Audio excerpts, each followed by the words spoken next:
Well, good morning, everyone. Hello, WashU. How's everyone doing? Let me start with the most important words I can say today. Congratulations to the distinguished graduates of the great class of 2019.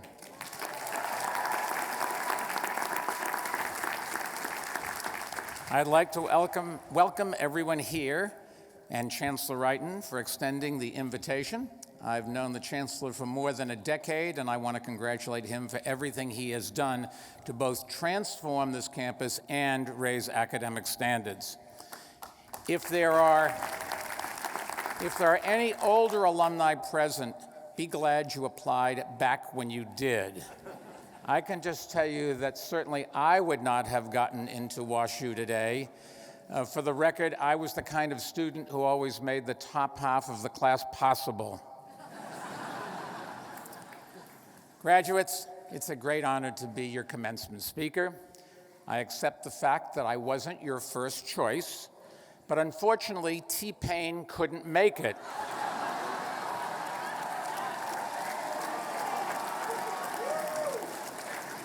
Mandatory vocal rest, he said.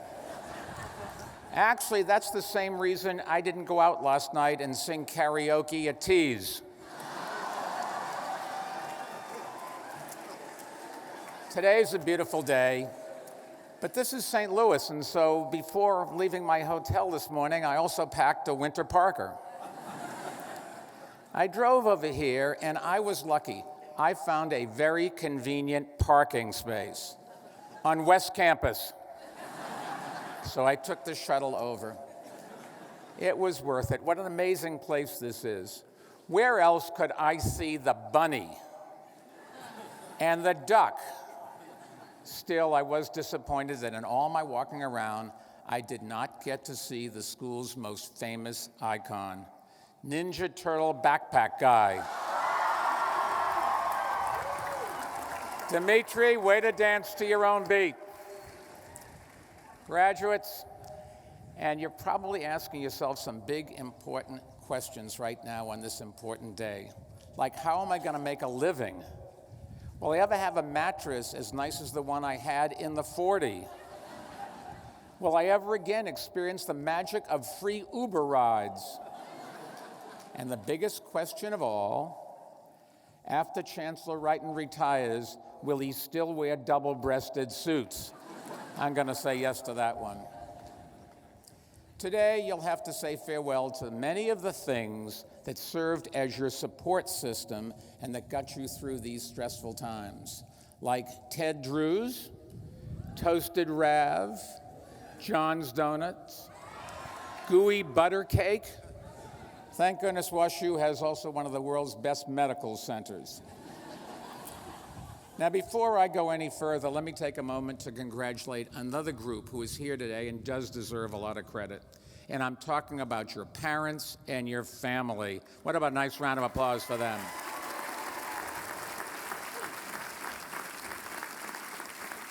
They're out there beaming, not even thinking about the cost of tuition. And I'm sure they're just thrilled that some of you will be moving back into their basements. Wherever you're headed in the days and months ahead, I want to leave you with some food for thought. So let me turn to the real message of my speech. In composing my remarks, I thought about the fact that WashU was originally named Eliot Seminary, after one of the founders, Reverend William Eliot. Apparently, he was uncomfortable naming things after himself. So the Board of Trustees at the time changed the name of the school to honor George Washington. Now, I can appreciate what Reverend Eliot was thinking. I hate it when people name things after themselves. We had a story about that recently on Bloomberg Television and Bloomberg Radio. Maybe it was in Bloomberg Business Week or Bloomberg News, who knows? In all seriousness, the board back then made an inspiring decision to choose Washington. And anyone who thinks this school is in D.C. or near Seattle clearly hasn't been paying attention. It seems fitting that an institution named for Washington has played such an important role in presidential elections in recent decades.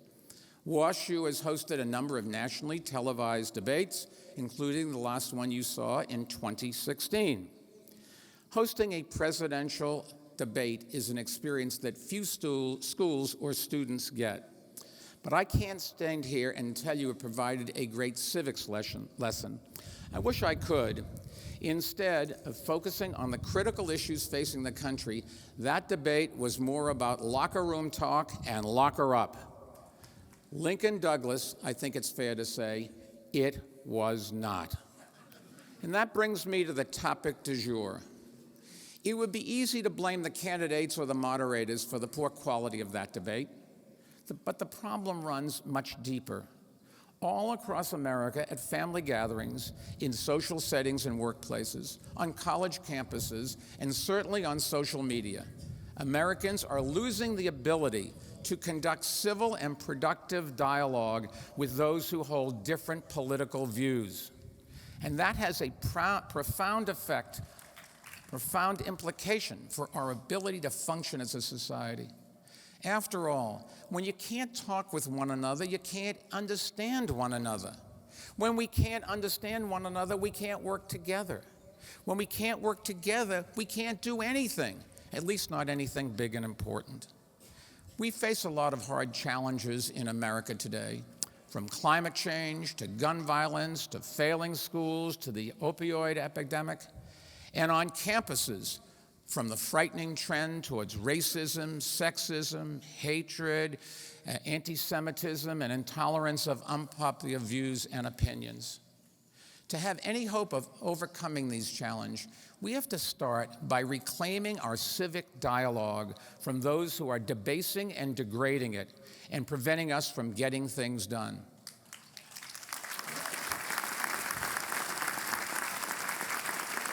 All of you can help do that, no matter what your politics are and no matter what line of work you pursue later on. Maybe your passion is science or education, or the arts or education, or medicine or healthcare, or business. There is not a single issue that isn't affected by political debates. And there's not a single issue that isn't threatened by the breakdown in our civil discourse. So even if you hate politics, and there are certainly plenty of good reasons to hate politics these days, you will have to engage in political dialogue, if only to survive Thanksgiving dinner with your crazy uncle. And you will have to judge the arguments made by candidates if you are going to vote intelligently. The question I hope you will ask yourself, on what basis will you make those judgments? It would be natural to think that a degree from one of America's top colleges has prepared you as a skilled judge of political debates. But unfortunately, a recent study found that the smartest and most knowledgeable voters can actually be the worst judges. And the reason is they are most likely to make judgments based on which party is making the argument rather than on the argument itself. Now, I know what you're thinking. I would never do that, you say. But it happens unconsciously all the time. People have a tendency to assume the worst about those on the other side of the aisle. And when it comes to those on your side, they tend to see no evil, hear no evil, and speak no evil. And that's why, you can applaud if you want. That's why educated and knowledgeable people excuse these actions that are ethically wrong and defend statements that are blatant lies. Of course, some people say defending the indefensible is just politics as usual. But I don't accept that, and I hope you won't either.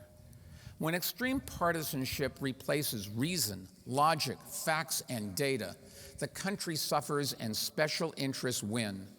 I've seen it time and time again on issue after issue: gun violence, education, public health, and even one that threatens life as we know it, climate change. Yesterday, I stood with WashU's next chancellor, Andrew Martin, and the president of Ohio State University to announce that Bloomberg Philanthropies will help sponsor the first ever climate summit of Midwestern universities next year right here on this campus.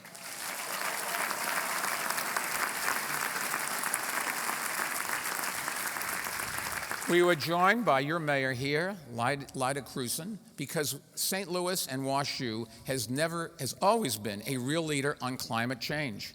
Last year, this city was one of the winners of a climate competition my foundation ran, and we're now providing about $2.5 million of resources to help St. Louis increase energy efficiency and expand solar power, a goal that WashU is helping the city to achieve. Thank you very much.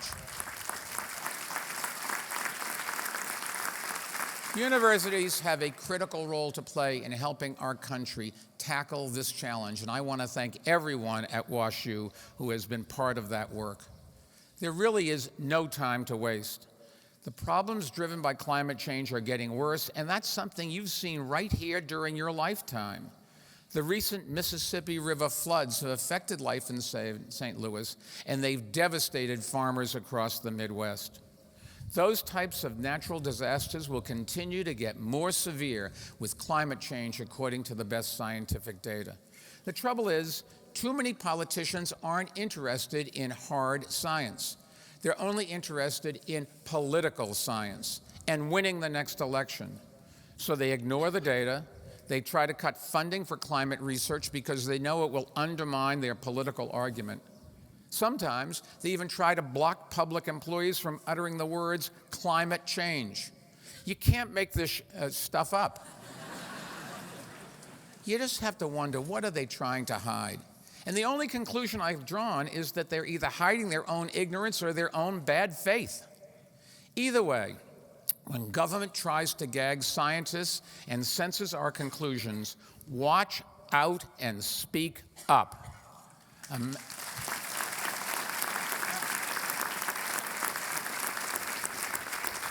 America's progress depends on a dialogue that treats these issues not as pawns in a political battle, but as problems to be solved. Ignoring data and facts and defending indefensible positions happens in both parties. But during your time on campus, it has enabled new levels of dishonesty and wrongdoing. And it has reached a point that I believe no democracy can long sustain. Our democracy, as the Founding Fathers understood, relies on more than just votes.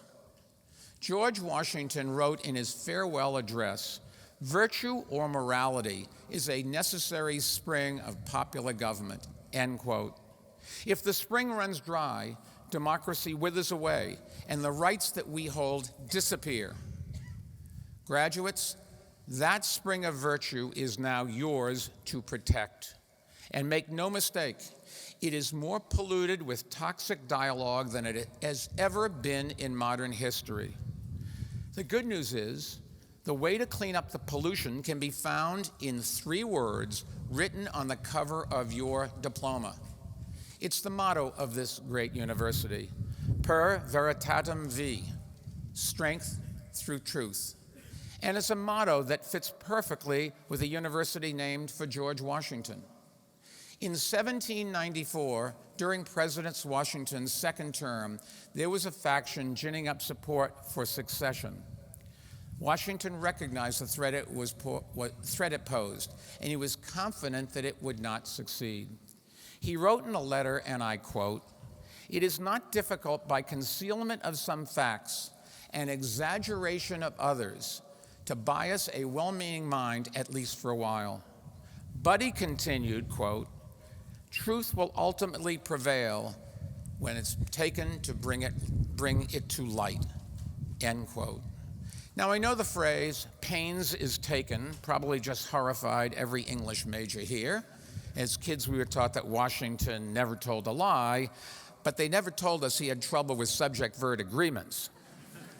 In fairness to George, pains is taken is the way they spoke back then. Today, Washington would probably say, take pains. Or maybe T-Pain. But Washington, really, Washington's point and Washington U's motto are principles I hope that all of you will take to heart. Truth will prevail where pains are taken to bring it to light. And with truth comes strength. The pains that every generation has taken to bring light are why secession didn't succeed in 1794 or 1861. The pains taken by abolitionists and suffragettes and civil rights marchers and marriage equality advocates brought America's core truth to light, that all people are created equal. And today, the necessity of taking pains to bring truth to light is greater than ever, because the tools for spreading lies are more powerful than ever. Since the dawn of democracy, there has always been those, to paraphrase Socrates, who try to make the weaker argument appear the stronger, and who care more about winning debates than being truthful. In ancient Greece, these were called sophists, and they would have loved Twitter and Facebook. Social media has given rise to a new golden age of sophistry, aided and abetted by blind partisanship. The only way to overcome it, the only way to lift our national discourse out of the gutter, is to heed Washington's words and take pains to bring truth to light. Those pains are the burden of citizenship in a democracy, and a great education does not relieve them, it intensifies them. This is especially true, I believe, for graduates of the university bearing the name Washington. All of you have been a part of this institution's long tradition of advocacy and activism. Don't leave it behind. Carry it with you and take it on this challenge to bring truth to light. To help you get started, let me offer some quick advice for dealing with modern-day sophists who try to obscure and deny truth. When those in the political arena engage in name-calling and other schoolyard chants and are trying to distract your attention away from the real issues and from their inability to address them or their unwillingness to put forward practical solutions, don't be distracted. When they tolerate attacks on minority groups, especially those who profess a faith that some find threatening, they are empowering those who traffic in hatred. Don't tolerate it. When they denounce journalists as enemies of the state and declare any critical coverage to be fake news and dress up lies as alternative facts, they are trying to fool you into trusting only the news that comes from their mouths. Don't be fooled.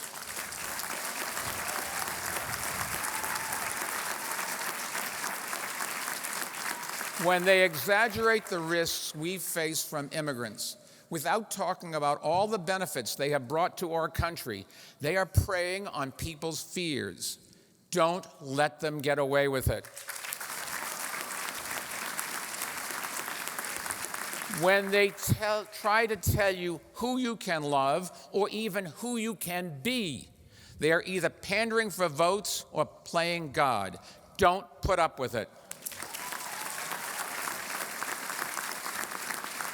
When they promise you a free lunch or free college or free medical care or free income, remember that a bill always comes due.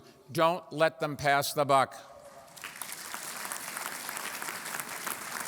When they prevent speakers from being heard by shouting them down or creating spaces where different opinions are not permitted, they are trying to win arguments by bullying and censorship instead of facts and reason.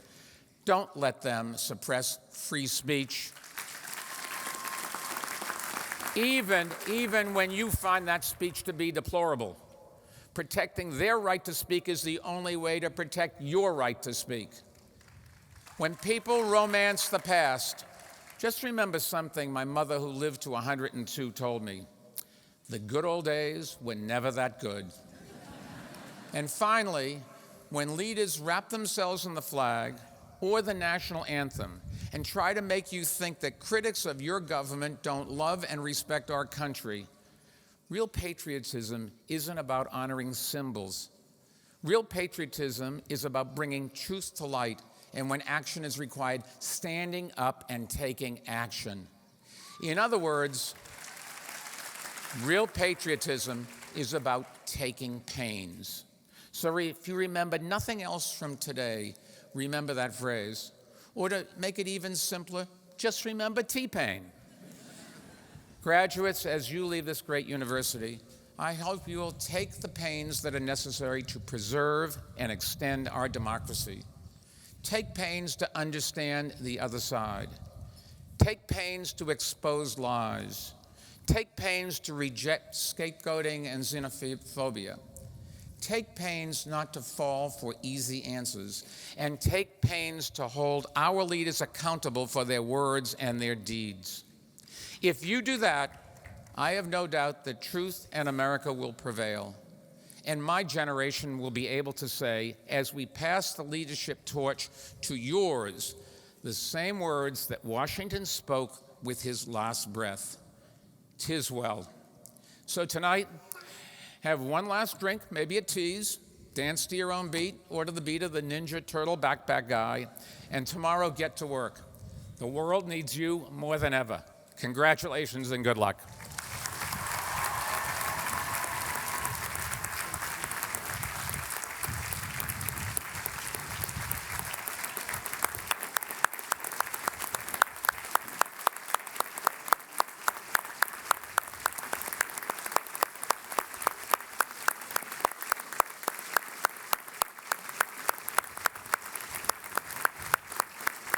We at Washington University are proud to recognize you as one of America's most outstanding leaders by bestowing upon you the honorary degree of Doctor of Laws.